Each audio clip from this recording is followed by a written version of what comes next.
Son las 2 de la tarde, la 1 en Canarias. Radio María.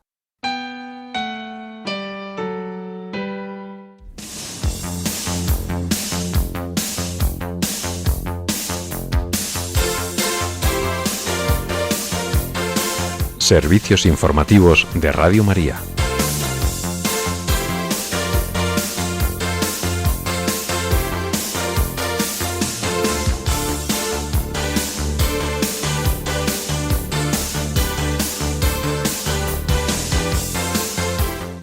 El Papa León XIV preside esta tarde una vigilia por la paz a la que se unirán fieles de todo el mundo. Estados Unidos e Irán se reúnen en Pakistán para comenzar negociaciones que pongan fin a las hostilidades y España se une a más de 60 países y a la Unión Europea para condenar los ataques persistentes contra la fuerza interina de Naciones Unidas en el Líbano. Estas y otras noticias en el informativo que ahora comenzamos. Buenas tardes.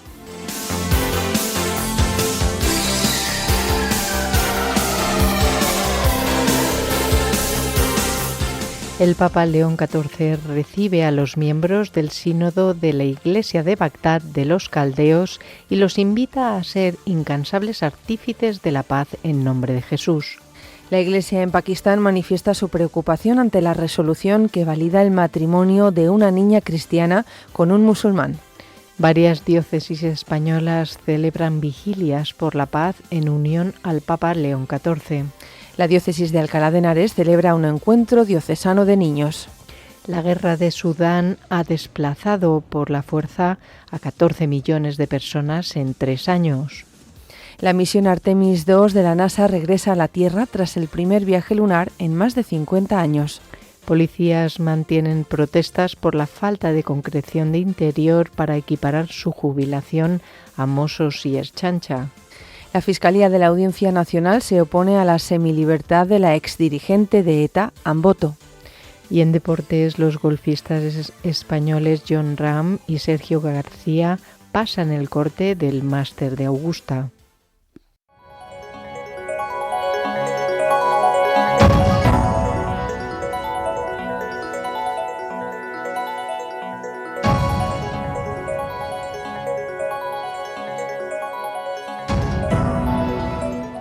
Comenzamos este informativo contándoles que el Papa León XIV ha convocado hoy a los fieles de todo el mundo a unirse a la vigilia de oración por la paz en el mundo. Tendrá lugar en la Basílica de San Pedro a las 6 de la tarde, hora peninsular. Radio María retransmitirá en directo esta vigilia. El Santo Padre convocó este momento de oración el pasado domingo de Pascua en su bendición Urbi et Orbi. En su alocución pidió que quienes empuñan las armas las depongan y que quienes tienen el poder de desatar guerras elijan la paz. En comunión con la Iglesia en el mundo, varios obispos españoles han convocado distintos momentos de oración en Valencia. Su arzobispo, Monseñor Enrique Benavent, ha presidido esta mañana la misa jubilar conclusiva de la peregrinación en la Capilla de la Sagrada Reliquia como acto central de oración por la paz en comunión con el Santo Padre. En Barcelona, los obispos auxiliares de esta archidiócesis, Monseñor Javier Vilanova y Monseñor David Abadías, presidirán una misa en la catedral de esta ciudad a las 7:15 de la tarde. Tras esta Eucaristía, tendrá lugar una vigilia de oración por la paz. Desde el Arzobispado de Barcelona expresan que a través de esta celebración quieren unirse espiritualmente al Santo Padre. Por su parte, el arzobispo de Toledo, Monseñor Francisco Cerro, ha convocado una vigilia de oración para pedir por la paz a las 6 de la tarde. Así lo ha recordado esta mañana en su programa Cristo Corazón Vivo, aquí en Radio María. Le afectan las guerras al Señor. Aquí estamos y vamos a unirnos a esta gran vigilia que ha convocado el Papa León XIV hoy en Roma para pedir. También nosotros en Toledo tendremos a las 6 de la tarde, nos uniremos al Papa también con una vigilia para pedir por la paz. Este momento de oración se celebrará en la parroquia del Buen Pastor de la ciudad de Toledo. Del mismo modo, en la diócesis de Jaén, el obispo de esta diócesis, Monseñor Sebastián Chico Martínez, presidirá una vigilia de oración a las 9 de la noche en la Santa Iglesia Catedral de Jaén y hace extensiva al resto de las localidades de la diócesis para que secunden esta intención, incorporando la oración por la paz en las celebraciones y con momentos de oración y súplicas. Asimismo, Monseñor Sebastián Chico anima a los fieles a participar en esta vigilia de oración y pedir al Príncipe de la Paz para que interceda por el fin de los conflictos bélicos. Y en este contexto, Estados Unidos e Irán se reúnen hoy en Pakistán para lanzar un nuevo proceso de negociación que ponga fin a las hostilidades y devuelva además la libre navegación al paso de Hormuz, en medio de las líneas rojas mutuas y de las dudas sobre el alcance del alto el fuego pactado in extremis cuando expiraba el ultimátum que dio Donald Trump, según dijo, de arrasar con la infraestructura civil iraní. 6 semanas después de la ofensiva que ha dejado más de 3.000 muertos en el país centroasiático y ha llevado la inestabilidad a una decena de países del Golfo y de Oriente Próximo, Estados Unidos busca que las conversaciones devuelvan la normalidad al estratégico paso de Hormuz, escenario de tensiones por los ataques de buques a buques cargueros y petroleros en una vía clave para el comercio mundial de crudo. La delegación estadounidense está encabezada esta vez por el vicepresidente J.D. Vance, quien antes de viajar a Pakistán señalaba que hay directrices claras de Trump sobre cómo negociar con Irán y ha advertido a la parte iraní que no trate de engañar a Estados Unidos. Por su parte, el presidente del Parlamento de Irán, Mohammad Baqir Kalibaf, ha condicionado el comienzo de las negociaciones al levantamiento de sanciones y a la extensión de la tregua al Líbano. Estados Unidos se ha propuesto que Irán reabra el estrecho de Hormuz y aduce que esto forma parte del alto al fuego. Sin embargo, Irán recalca que el primer paso de Estados Unidos debe ser levantar las sanciones y garantizar la extensión de la tregua al Líbano, después de que el ejército israelí haya recrudecido la ofensiva contra el país vecino y el primer ministro Benjamín Netanyahu se niegue a parar los ataques, aduciendo que esta campaña contra la milicia chií de Hezbollah, pese a aceptar sentarse a negociar próximamente con las autoridades del Líbano. En este contexto, Trump avisó en la tarde de ayer que reanudará los ataques contra Irán si las inminentes conversaciones de Islamabad no arrojan resultados concretos en un plazo aproximado de 24 horas. Mientras tanto, y como ya les hemos comentado, el ejército israelí continúa los ataques contra diferentes puntos del sur del Líbano y sus cazas sobrevuelan la capital, Beirut, después de que anoche la presidencia libanesa anunciara un primer contacto telefónico con Israel para discutir un alto el fuego. La Agencia Nacional de Noticias libanesa ha informado de que Israel ha atacado diferentes localidades del sur del país como Mansouri, Youha, Kantara o Tebnine, donde un bombardeo impactó cerca de un hospital público sin que hasta el momento se hayan registrado víctimas en estas acciones.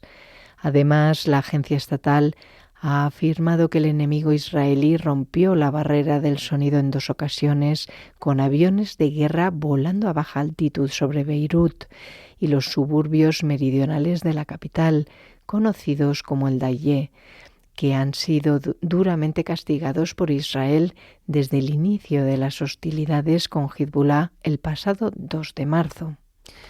Y en este contexto, más de 60 países, España incluida, y la Unión Europea han condenado los ataques persistentes contra la Fuerza Interina de Naciones Unidas en Líbano, la FINUL, incluidos los recientes graves ataques que costaron la vida a 3 cascos azules indonesios, así como lo que han descrito como una inaceptable conducta agresiva hacia el personal y los mandos de la FINUL observada recientemente. El texto advierte de que los ataques contra fuerzas de paz pueden constituir crímenes de guerra e insta a Naciones Unidas y al Consejo de Seguridad a que utilicen todos los instrumentos a su alcance para reforzar la protección del personal de mantenimiento de la paz de las Naciones Unidas en un entorno cada vez más peligroso. Paralelamente, también han reiterado su firme compromiso con la soberanía, la independencia, la integridad territorial y la unidad del Líbano.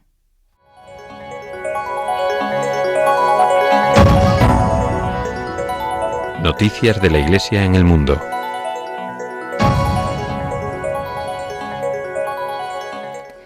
El Papa León XIV recibió ayer a los miembros del Sínodo de la Iglesia de Bagdad de los Caldeos, reunidos en Roma para la elección del nuevo patriarca.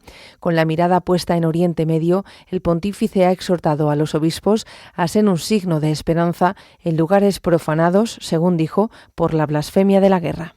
Los prelados se reúnen en Roma desde el pasado jueves hasta el próximo miércoles 15 de abril con motivo de la elección del nuevo patriarca tras la renuncia del cardenal Luis Rafael Sacco el pasado 10 de marzo por haber alcanzado la edad límite. En este encuentro, el Santo Padre ha recordado que Dios no bendice ningún conflicto y que quien es discípulo de Cristo nunca está del lado de quien ayer empuñaba la espada y hoy lanza bombas. Además, el Papa ha señalado que no serán las acciones militares las que creen espacios de libertad o tiempos de paz, sino solo la paciente promoción de la convivencia y del diálogo entre los pueblos.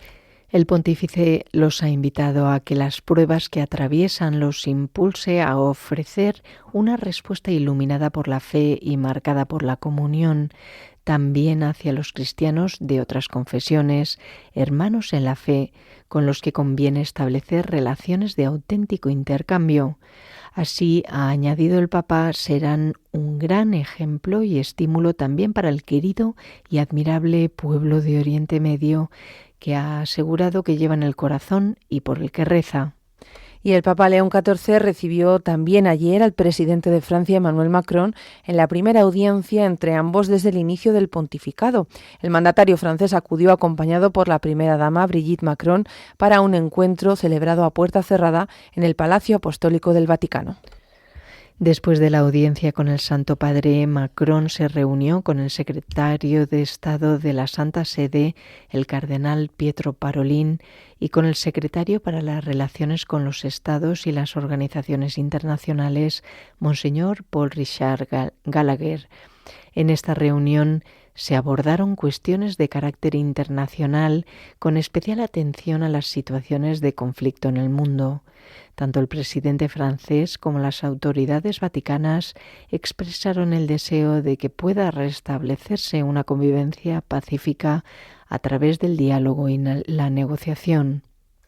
Y nos vamos ahora a Pakistán. El arzobispo de Islamabad, Rawalpindi, Monseñor Joseph Arsad, ha manifestado su profunda preocupación ante una reciente resolución de la Corte Federal de la Sharia que ha dado por válido el matrimonio forzado de una niña cristiana de 13 años con un musulmán.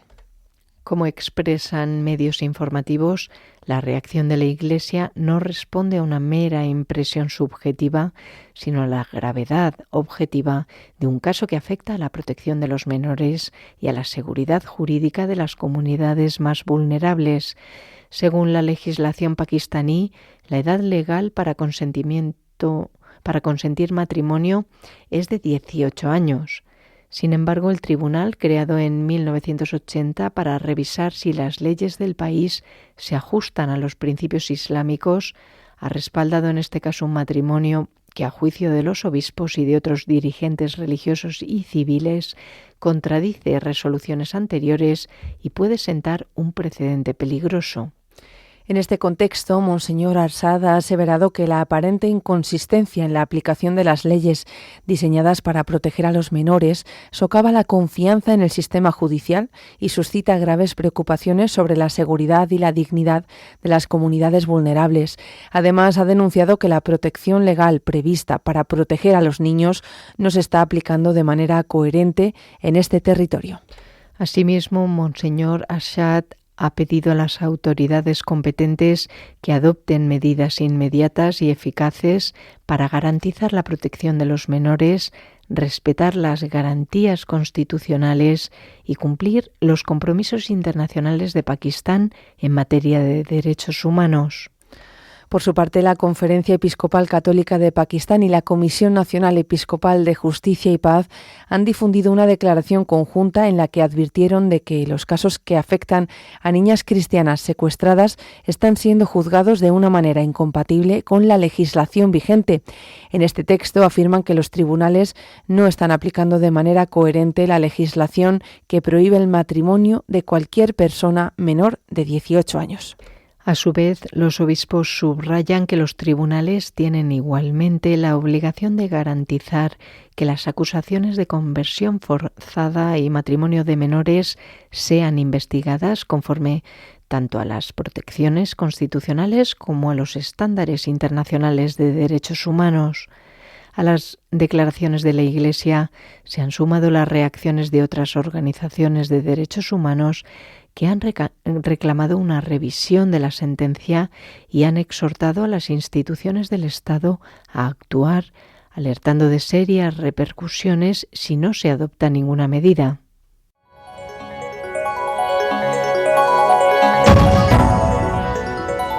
Noticias de la Iglesia en España.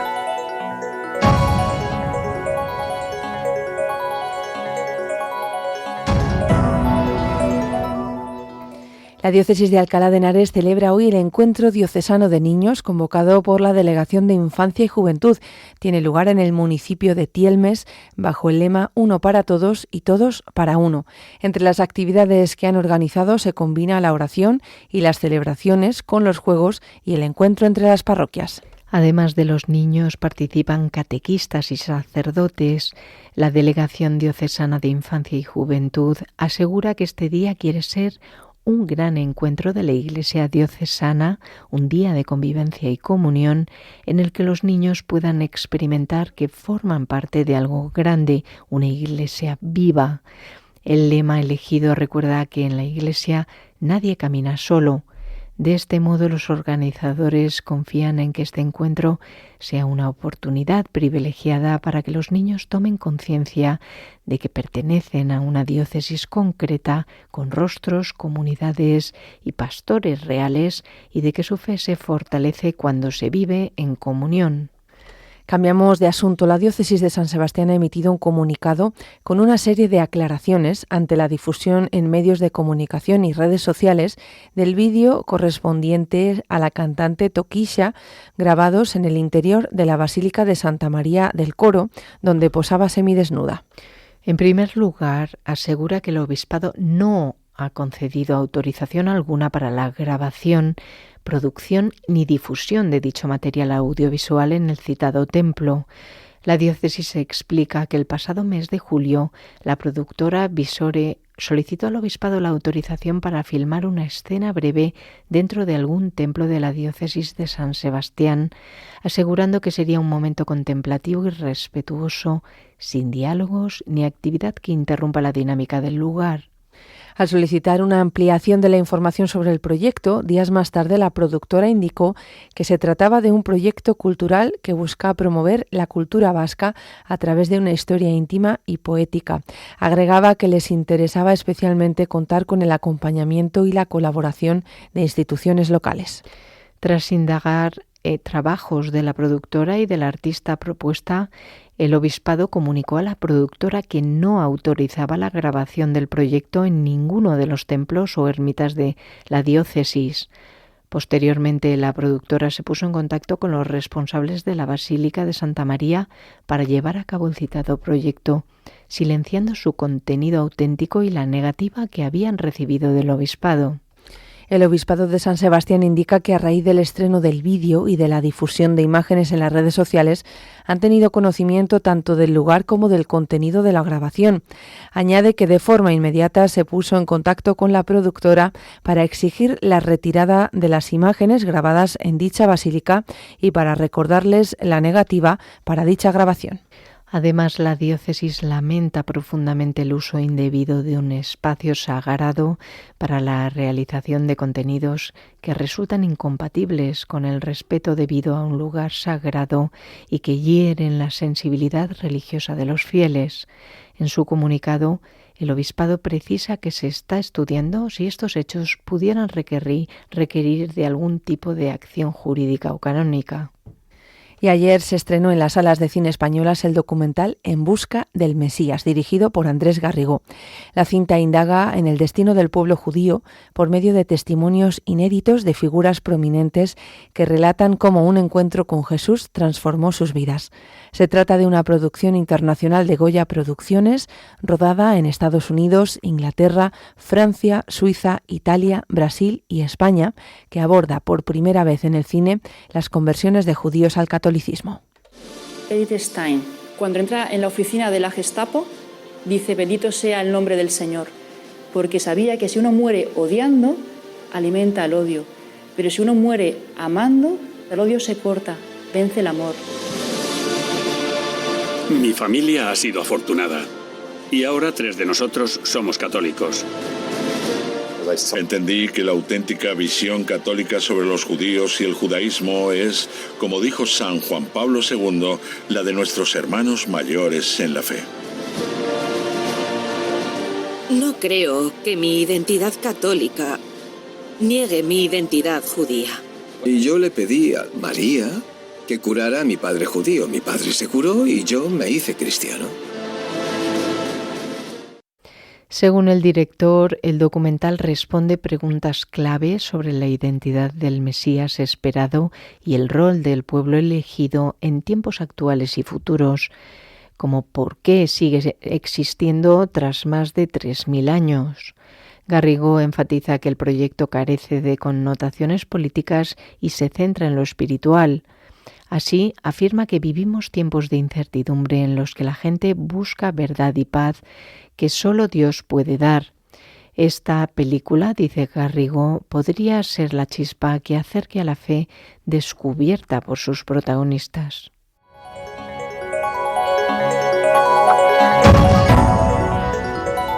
Información internacional.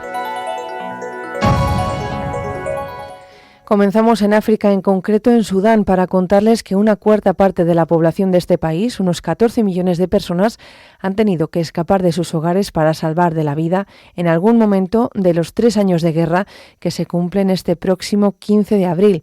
Así lo reflejan estimaciones de Naciones Unidas que describen un panorama humanitario absolutamente catastrófico en el país africano.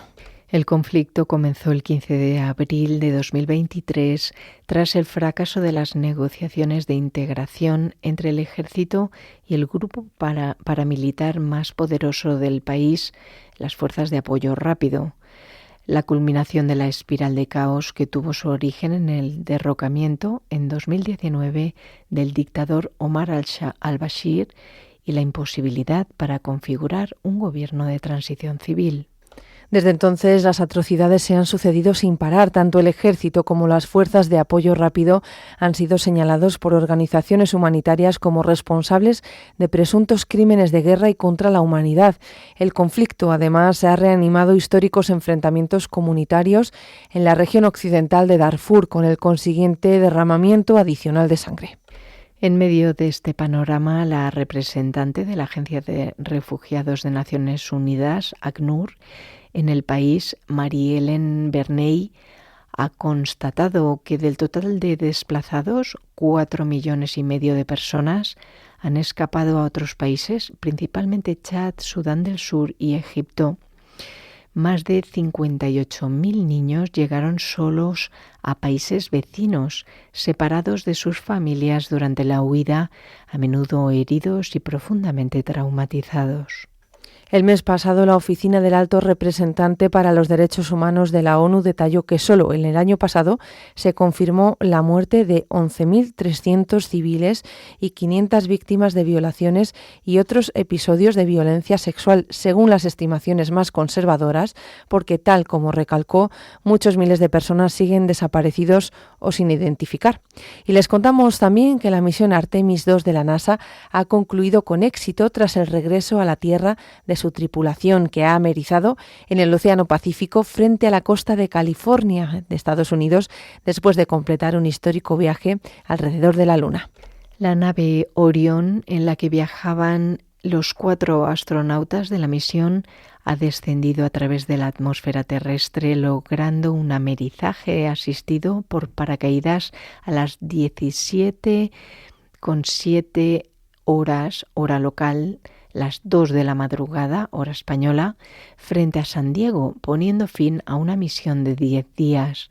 Durante la reentrada a nuestro planeta, que se ha prolongado durante unos 13 minutos, la cápsula ha soportado condiciones extremas con acumulación de plasma en su superficie y temperaturas cercanas a los 2.760 grados centígrados, mientras atravesaba la atmósfera a unos 40.234 kilómetros por hora.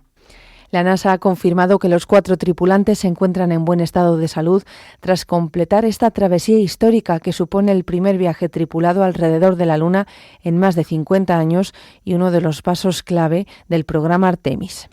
El administrador de la NASA, Jared Isaacman, ha subrayado que la misión ha supuesto un avance sin precedentes en la exploración humana, destacando la capacidad técnica demostrada por la nave Orión y el cohete SLS, así como el compromiso de la tripulación, que asumió riesgos significativos para ampliar el conocimiento científico y allanar el camino hacia futuras misiones. El viaje, que ha recorrido un total de 1.117.659 kilómetros desde el despegue, ha permitido además establecer nuevos registros de distancia en vuelos espaciales tripulados y obtener imágenes de gran valor científico.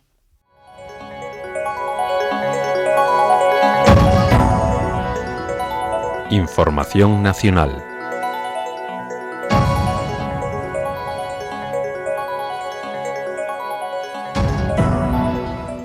Ya en nuestro país, los sindicatos representativos de la Policía Nacional han anunciado esta semana que mantienen su calendario de movilizaciones ante la falta de avances del Ministerio del Interior sobre la jubilación anticipada, tras el pleno del Consejo de la Policía celebrado el jueves bajo la presidencia del director general, Francisco Pardo, y sin la asistencia del ministro del Interior, Fernando Grande Marlaska.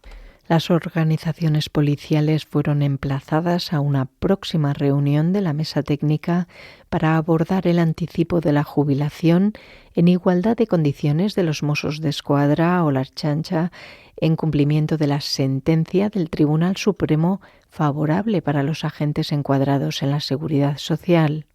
El borrador del Real Decreto sobre la jubilación fue acogido con críticas por gran parte de las organizaciones policiales, al entender que deja fuera a la totalidad de los guardias civiles y a 2/3 de los agentes de la Policía Nacional, los que cotizan por clases pasivas, es decir, todos los que ingresaran en el cuerpo antes de 2011. Jupol abandonó el pleno extraordinario del Consejo de Policía en señal de protesta por la ausencia del ministro Fernando Grande Marlaska y la falta de compromiso sobre jubilación y equiparación. En este sentido, este sindicato ha convocado una manifestación el próximo sábado 18 de abril en la Puerta del Sol, junto con Jupol y la plataforma Jusapol. Por parte de las asociaciones de la Guardia Civil, una de las organizaciones de este cuerpo, JUCIL, ha elevado una queja para el reconocimiento del derecho de sindicación ante el Comité Europeo de Derechos Sociales, órgano dependiente del Consejo de Europa, encargado de velar por el cumplimiento de la Carta Social Europea. Y les contamos también que la Fiscalía de la Audiencia Nacional ha presentado un informe al Juzgado Central de Vigilancia Penitenciaria en el que manifiesta su oposición a la concesión del régimen de semilibertad para la exdirigente de ETA, Soledad Iparraguirre, alias Amboto, y ha apuntado a la conversión encubierta de su actual situación penitenciaria a un 3er grado. A finales de marzo, el gobierno vasco concedió a Iparraguirre el régimen de semilibertad al concederle la aplicación del artículo 100.2 del reglamento penitenciario. Ahora el fiscal de Vigilancia Penitenciaria de la Audiencia Nacional, Carlos García Berró, apunta a un uso indebido del mencionado artículo que establece los parámetros de la flexibilización del cumplimiento de las condenas de cárcel. Asimismo, el representante del Ministerio Público reprocha la falta de motivación reforzada en la decisión del Gobierno vasco. Carlos García Berro explica que, tratándose de una terrorista de extrema notoriedad y especial gravedad, la concesión del artículo 100.2 hubiera exigido una motivación reforzada, una valoración específica del impacto social y victimológico y una justificación expresa de por qué se prescinde de la progresión ordinaria. Sin embargo, la resolución del Departamento de Justicia del País Vasco no explica por qué se omite el itinerario gradual ni por qué se considera suficiente un único permiso de 2 días para habilitar salidas diarias estructurales, lo que vulnera el estándar reforzado de motivación exigible en materia de terrorismo, según finaliza. Además, la Fiscalía de la Audiencia Nacional se opone a la semilibertad de Anboto. No puede presentar un recurso contra la decisión porque la exdirigente de ETA no goza del 3er grado.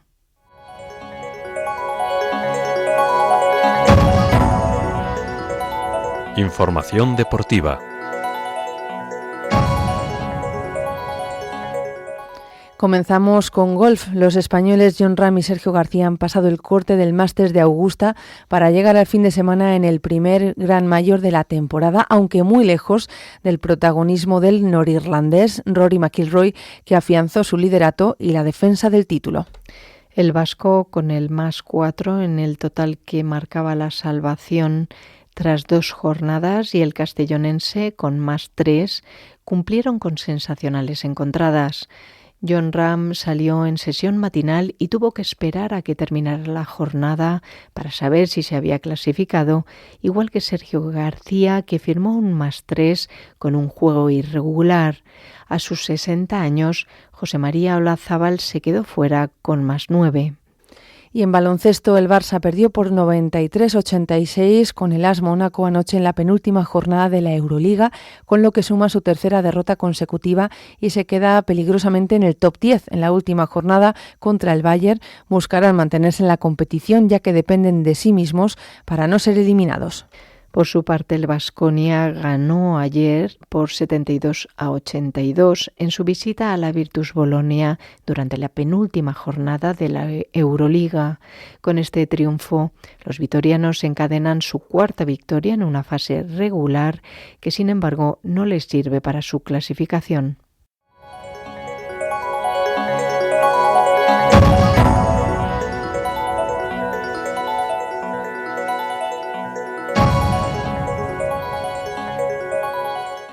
Y finalizamos ya este informativo con la previsión del tiempo realizada por Miriam Herraiz. Esta tarde tendremos tormentas en amplias zonas de nuestra geografía que pueden ser de fuerte intensidad. También habrá calima donde llueva, serán precipitaciones con barro. El viento soplará con fuerza especialmente en las zonas donde se formen tormentas. La mar estará alterada en Canarias, en la costa gallega y en la Cantábrica, con olas de entre 2 y 4 metros. Las temperaturas subirán. Mañana domingo las precipitaciones se trasladarán hacia el este peninsular, dejando también nevadas en zonas montañosas, sin descartar que lleguen a cotas algo más bajas. Todavía habrá calima, aunque más concentrada en la fachada mediterránea y en los 2 archipiélagos. El viento soplará con fuerza en la mayor parte del país. La mar seguirá alterada en las mismas zonas, con olas que podrían superar los 5 metros en las costas gallegas y cantábrica, mientras que en Canarias, el estrecho y la costa de Gerona se esperan olas de entre 2 y 3 metros. Las temperaturas volverán a bajar.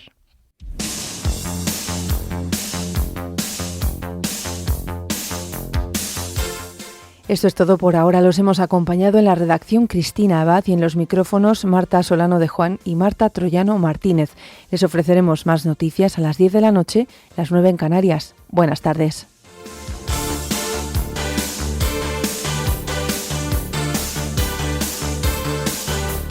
Informativos de Radio María.